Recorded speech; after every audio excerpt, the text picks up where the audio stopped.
Coming God up was like, on give all that you Sophisticated have. And Mom. all I had was like some change, like legit. It was like some pennies and whatever. And that was all that I had.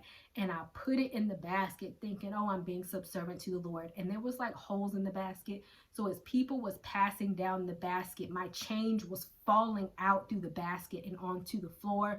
And it was loud because the thing was hard. And I mean, like the floor was hard and people could hear it. And I just remember being so mortified because I couldn't even give a freaking dollar in the basket. Dedication, preservation, take a look inside your salvation. To every good word, it takes patience, like a butterfly. Hey guys, Sophie here, and I'm back with another video. If you are new to my channel, then don't forget to subscribe and hit the notification bell so you can stay updated on all of my videos. And also don't forget to check the description box because I put a lot of stuff in there, including my book for single moms, as well as this skirt, y'all, because it's cute. And so I know y'all like you being real extra. I am. Cute, right? So what we're going to be talking about is I'm going to tell you guys a little bit about my struggles as a single mom. I'm going to put my level up story in the description box, and I'm also going to put my blog on the time that I was failing as a single mom. I was editing it the other day. And sometimes I think that, you know, maybe I have selective memory, but sometimes I even forget all of the struggles that I went through early on as a single mom that I specifically felt like God put me through to bring me to where I am today. But I want to share that because I think that oftentimes when I get messages and that sort of thing, people are like, oh my gosh, can you relate to what this person did, what my child's father did, being broken, all that? Yes, I can relate to all of that because I was all of that. Don't let this fool you, right? Get into it. So first, if you are a regular subscriber of my channel, then you should know that the first thing that happened was, you know, my son's father was not in his life. What happened was that right after I got pregnant, he didn't want the child. He was not there during the whole pregnancy. After I had my son, maybe a couple of weeks, he became locked up where he stayed for the next 7 years. During that process, there was no way for me to get child support. He denied the baby, and so I had to have a DNA test while he was incarcerated. And he was ordered to pay the absolute minimum because he was incarcerated, which was $65, which he still pays to this day because he says that he doesn't have a job, which he does, right? So, but that, and then also when he was incarcerated, I did try to, you know, because I was a nice person, but I found out that he was still legally married. And the reason why I found that out is because, like, in the jail, they send like Christmas gifts to children of incarcerated parents. And on it, they put everybody on the list, and they listed another woman as his wife. I knew that he had been married. I did not know that he was still legally married. So that was that. And then on top of the fact, I found out that he still had a girlfriend while he was in jail. So that led to, you know, because it sounds so crazy, but I've come to realize that that was a blessing in disguise because it really did make me stronger. Because at the end of the day, it's like I didn't have nobody. I mean, my mother helped me out a lot, but during that time, it's like you don't have no choice but to swim. Either you're gonna sink or you're gonna swim in bad situations. And I was like, yo, I'm gonna swim. It's not like I could depend on him. All of that was drama anyway, and it was like he had no choice but to be removed from my life. Like there was no other option after finding all of that out. Where God was like, yo, leave him alone and just go about your business. And so he didn't really want to be involved with my child's life anyway. It was just a bunch of games. And so that is when so that was just the first thing, right? So then the second thing was when I was working, I was making really good money. I had closed on a house, I had it built. And 3 days before I closed on my house, I was laid off. And the reason for that is because me and my supervisor at the time were messing with the same man. She found out about it because this is crazy. I be feeling like God be putting these crazy situations in my life for a reason. She found out about it is because the guy was leaving my neighborhood, and somebody else that I know, this is like such a small, and we don't even live in a small city. Somebody that we work with knew that I lived over there and told her, hey, are they seeing each other? I saw him leave from her house. So then she had like a vendetta against me. And then ultimately I was let go, which I did close on my house still, but because I was going to be homeless otherwise. But that was probably the beginning of the hardest part of my life because it took me, because I was in my master's program and I had to do an internship where I had to work for free. You have to work for free. I couldn't even get paid. And then on top of that, I had a mortgage and I was making really good money at my last job and I was not bringing in any money. I have a video on things that I did during that period to make money. I'll put that in the description box. But I remember like it was a situation where I didn't really have like no food because I had limited amounts of money. Department of Social Services was like, oh, you're educated or you have some money to save up. And at the time, my rent was like $1,800. And then my mortgage was like, no, like it was like $1,300. And so I was like, well, that's going to be gone because I have to pay rent. They were like, oh, well. So Department of Social Services was not willing to help me at all. They did, I mean, they didn't do anything, to be honest with you. And I also feel like that was a lesson for me to learn to depend on God, basically, because when man is not helping you, what else are you going to do? You're going to have to depend on God, because everywhere that I turned, there was just no way for anything to happen. So first, when it came to the food situation, I was going to church at the time, and every Sunday they had Panera, and that you could take bread home. So that's most of the time on how I ate. And it just reminded me, and I remember God put in my spirit that this was like the manna. So remember when the Israelites was in the desert and God was like, I'm going to deliver bread to you every morning that you can keep so that you don't starve or whatever. And no, it wasn't the best food, because the Israelites complained, we don't want to eat bread, we don't want to eat bread. But it was kind of the same thing in my situation. No, I don't want to eat bread, but it was kind of God's way of reminding me, because that was my wilderness season of, oh, I can still provide for you. Here is some bread. No, it's not the best, but you better be lucky that you're eating, right? So then I would shop at like places like the dollar store. I know food at the Dollar Tree, but that was because everything in there was $1. That was the only way that I can maximize my money. That was the only way that we can eat. And sometimes I would have to go to food pantries. And I remember when I went to a food pantry, there was a lot of people who looked upper middle class. And I remember when that kind of dawned on me, because I did live in a really nice neighborhood, that you just don't know what people are going through. Like I was like, oh my goodness, I'm gonna go in there looking all normal, and people, you know, I had to humble myself, because I had judgments on me driving there and what everybody was gonna look like. And then when I pulled up, everybody looked like they were upper middle class. You don't know what people are going through. And God really had to humble me. And that's when he started revealing to me my purpose and how to help people. Because when people was looking at me, they didn't think that I was going through what I was going through, because I was very well at hiding it. But that also just goes to show, you know, because even though I was in the helping profession, I really didn't know what that type of suffering was like, because I had not experienced it myself. And so in that particular part, that is when it birthed my purpose, because it brought me aware of how much was going, like that people are suffering, people are starving.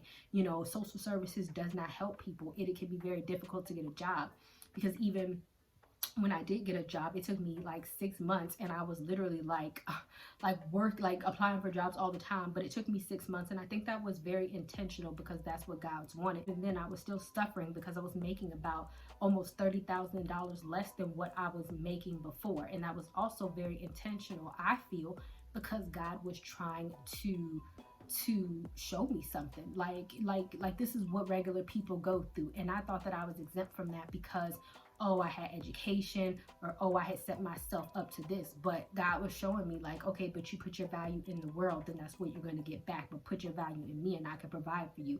And he did. And so during this time, I did not have any insurance, because like I said, social services was not trying to help nobody. They wasn't trying to give me insurance. They wasn't trying to give my son insurance. And I remember I went to go register him for school, and it said that they was like, oh, do you have his immunizations? Because he needed immunizations during that time. And I didn't even have a way to pay for him to get immunizations, to be completely honest with you. And so what happened was that there was like a van at the time, like some type of free van, where they had gave people immunizations. And so I had Googled it, I found out about it. I was like, good, the next day, you know, the van is going to be in our place or whatever, in our area. So I went to go to I think it was like a cafeteria or something, but the van was outside. My son was like young. He was like, oh, look, a van, it's a spaceship van, I'm gonna get in it. And he was like so excited, because he thought it was like a space van. So and so at that time he was like, oh, I want to get into the space van. He thought it was like so cool. And I was like, yeah, I want you to get in there too, because that was gonna be the only way that I was gonna be able to afford his immunization. So when I went in there at 8 o'clock, I was sitting there, and I was like, where's the line at? So I went up there to go talk to somebody, and it was 8 o'clock. I got there as soon as it opened. She was like, no, people start lining up at 4, and these are the people that are coming back because they got their number at 8 o'clock. They start lining up at 4 o'clock in the morning in order to get immunizations. So they wanted me to line up in like 4 o'clock in the morning in the dark with my kid to wait outside to get a number, and then I guess based on the number people came back later on to get their shots. And so at this point we had wasted a whole day, and so I was like, come on Gabriel, we have to go. And so then he was like, I want to get in the van. It was so sad. I remember this was probably one of the saddest times that I really just wanted to break down crying, because I just didn't know what I was going to do. I couldn't afford immunizations. I could not and he wasn't getting into the van, and he was like about to break down because he thought this was like a fun trip, like a space van. And so as we were walking away, my son is pretty obedient, but I could tell he was disappointed. So he began to like tear up because he wanted to get into the van, and then I like began to tear up too. And I'm not even an emotional person, but literally I began to tear up because I didn't know what to do. So at this point, I did some more research. Thank goodness that in the particular area I was living in, if you go to the health department, they will give children their immunizations for free.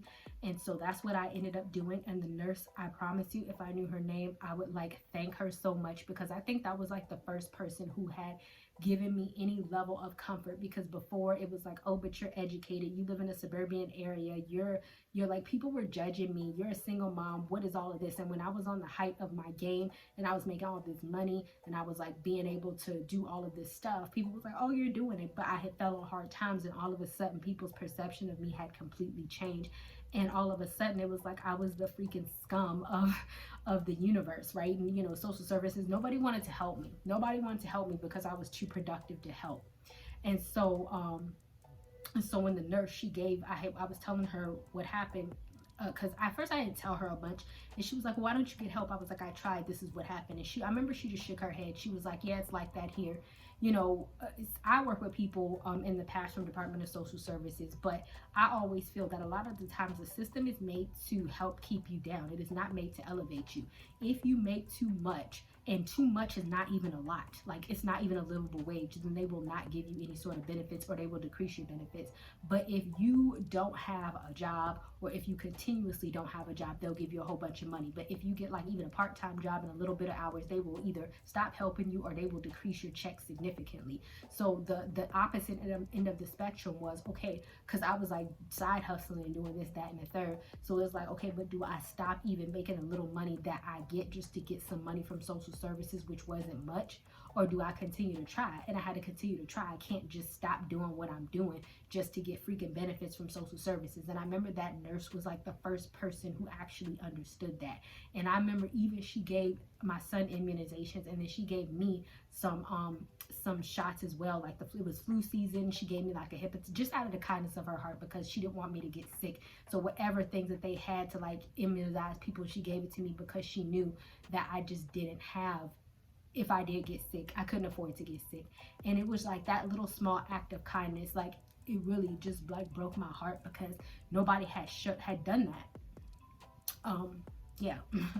Like getting emotional. And so even aside from this, and this is something that I wrote in my single mother's book, you know, the not having any money, this is when I had to trust on God, because at the end of the day, I never went without anything. And I know that that's very hard to fathom, right?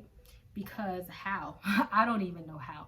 Like, it wasn't like God always sent money through the mail, but there was times that he did. At the time I had invested in a 401k, I remember I had worked for the state, and I had worked there for a minute, and I had a large amount of money. So God was like, hey, remember that money that you invested in that 401k and you worked there for X amount of years, get that. Remember that job? So I had he directed me on ways to get money. He directed me on ways to work online to get money. And then I remember I would have so much anxiety. This is when I was like super depressed. I'm not even gonna lie. I had like anxiety and depression all of the time. Like literally my hands would be shaking, because that is how much anxiety I have, because I was scared that somebody was gonna come repo my car. I was scared that they were gonna come turn off my utilities. And at times the gas company man would come knock on my door and be like, yo, if you don't pay your bill right now, we're gonna turn off the water. And I remember I always had money enough to pay it, because it was like, like God would bring in some money doing this, or God would bring it, and so I'll always wait till the last minute to pay it, because literally I never had enough. So every time he came to knock on the door, he would hand me his phone. Like, it came to the point where he would just hand me his phone and be like, just pay your bill, come on. Like, he probably didn't know what's going on. He probably thought I was a lazy person that didn't pay my bill, but literally he didn't know that just yesterday I got that money to pay the bill. Like, right before y'all came to sign this jank off, I was scared to check the mail because bills was in there that I couldn't pay. I was scared to answer the door because people was knocking on my door and I couldn't pay it. I parked my car in the garage because I didn't want the repo man to come get my car. And then I remember finally I was falling so bad on that car. That car is paid off now, but I was falling behind so bad on that car payment that I remember calling them, and they were like, oh, you know what we can do? We can actually waive your payments for X amount of time. And that's what they did. So it was like little stuff. God was always there, but that told me to trust on him, because who else was going to help me? Like, nobody helped me. Like, it was a lot. Well, my mother helped me pay some stuff, but a lot of the times I did not have anybody. A lot of people turned their back on me. A lot of people talked about me. A lot of the times people looked their nose down on me based on what they perceived me to be as a single unemployed mom. And I really was trying the best that I could try. And I just really remember being depressed and upset at God. I was upset at God. I argued with God a lot during that time because I just didn't understand. Now I understand, because once I got back on my feet and I was able to get rid of my resentment towards God, because I was resentful, because I felt like this shouldn't be happening to me. That is when I no, scratch that. Even when I was laid off, that's kind of when I stepped into my purpose, because here was a silver lining. At my internship, I did meet somebody, and she was kind of like a mentor to me, I would say. And then she's the one who talked. She had a website at the time. She was a licensed therapist. And so I was at my internship doing counseling, working for free. That like made more resentment towards God. This is some of my resentment. I'm like, I'm working for free, God, and all this other type of stuff. But the silver lining was I met her, and that's when she started talking about blogging. So that's when I originally started my first blog in 2012, which was an epic fail. But it taught me a lot of what I know today about blogging, because I did not have the money to invest in educating anything. Educating myself about a blog. I had to learn about it myself. I couldn't invest on getting a nice website. I had to design it myself. Everything that I did in regards to my business or starting my business at the time, even though it failed, I had wrote a book back then, and that failed too, because I couldn't even afford a freaking editor. But I have a bestseller now, my single mom's book, shameless plug. But that taught me, that failure, those failures, that failed blog, that failed book, taught me what I know now. And even that is why I'm so passionate about teaching, y'all. And that's why even I talk about on my Patreon, it's very cheap. It's only $5 a month. I made it very cheap on purpose, and I want to give as much information about leveling up your life, about business, about everything, because I remember when I was in that situation, there was nobody that I could go to that I felt, how can I get help? How can I do this? How can I figure out how to start a business? How can I figure out not to be in this situation again? It was literally me leaning on the everlasting hands of the Lord, and I had a son to take care of, and I didn't want him to see me cry. I didn't want him to see me be sad. I had to sit and put like a smile on my face all day, every day, even though I was like severely just all over the place. I had anxiety. Like, literally, I was shaking like, oh my God, I might get evicted. Oh my goodness, I might get my car repossessed. Oh my goodness, I might go into foreclosure. Like, this was a daily thing. And I could not fathom why God was like, don't fear, don't fear. No, I'm fearing. This is terrible. And then even during that time, I remember going to church and putting a smile on my face. And this is embarrassing, because this was so embarrassing. I'm gonna tell y'all this. So I didn't even have any money to give. And then God put in my heart the widow that gave all that she had. And so in the basket, God was like, give all that you have. And all I had was like some change, like legit. It was like some pennies and whatever. And that was all that I had. And I put it in the basket thinking, oh, I'm being subservient to the Lord. And there was like holes in the basket. So as people was passing down the basket, my change was falling out through the basket and onto the floor. And it was loud because the thing was hard. And I mean, like the floor was hard and people could hear it. And I just remember being so mortified, because I couldn't even give a freaking dollar. in the basket. I just had, God was like, give all you have it with some change, and the change was falling through the basket. And I felt like people, I don't know if they were judging me or not. This might have been a perception, like, that girl's so cheap, she put all her change in there, but I didn't have anything else to give. I didn't have anything else to give. And so it was like one of those things where every time I started even becoming resentful going to church during that time. And it wasn't because of the church, it was because I was becoming resentful at God, because I felt like he wasn't helping me. In the end, he was helping me. It was kind of a situation like the Israelites, where they were in the wilderness because, you know, they were a slave. Because I was, even the job when I got laid off, it was a horrible environment, I'm not even gonna lie, but it made me a lot of money. And so that's what I was focusing on. So it's like, okay, but you were a slave over here in Egypt, I'm taking you to the wilderness, through the promised land. Yes, you're in the wilderness, I'm providing for you. Yes, it's not the way that you like. And just like the Israelites, they continuously complain, I continuously complain. But I just couldn't see what God was doing, because I was not in abundance and I was not used to that. But even in the interim, I tried to be obedient. I was obedient. So the reason why I know the Bible like I know it now is because I was reading the Bible. I was like, God, show me something, tell me something. He was like, read your Bible, read your Bible. I didn't know. I mean, I had read the Bible before plenty of times, but I didn't know what God was doing then, that he was preparing me for what I would step into. And so I read the Bible. I started my YouTube channel back then. So even if you look at those old videos, they was busted, and I was poor, and I was freaking struggling, and I was still trying to get my hair, to do my hair tutorials, because I couldn't afford to do my hair. That's why I got into hair. That's why I got into so much stuff that I am in today, that you see in my business, because that is what God was preparing me for, even though I didn't see it. So it's like, I came to realize that years later. So I guess what I'm trying to say, and I don't even know if that was the worst of it, because I stayed like that for, I was laid off probably for about 6 months. Then I got into a really bad job situation after that, because I don't know why. I think God just put me in these situations because he wanted me to step out on my purpose. And then even after that, I got into a bad job situation. But the kicker was, no matter what they were doing, I remember God was testing me. He was like, no, you're still going to work hard. You're still going to be obedient. You're still going to do the best of your ability. And I did, even though it was not appreciated by the workplace. Ultimately, still, that was still a test, saying, okay, but what are you going to do? Because I was there in the helping profession, and I was there to help people. And even in the midst of every job that I have been through, helping people also opened my eyes to a lot of things that I also incorporate into my purpose, because I'm very sensitive to people suffering now, because I have too suffered, and I too help people. And then even when I stepped into those jobs, I kind of went above and beyond to help people, because I know what it was like for people not to want to help me, for me to go to those organizations and them not care.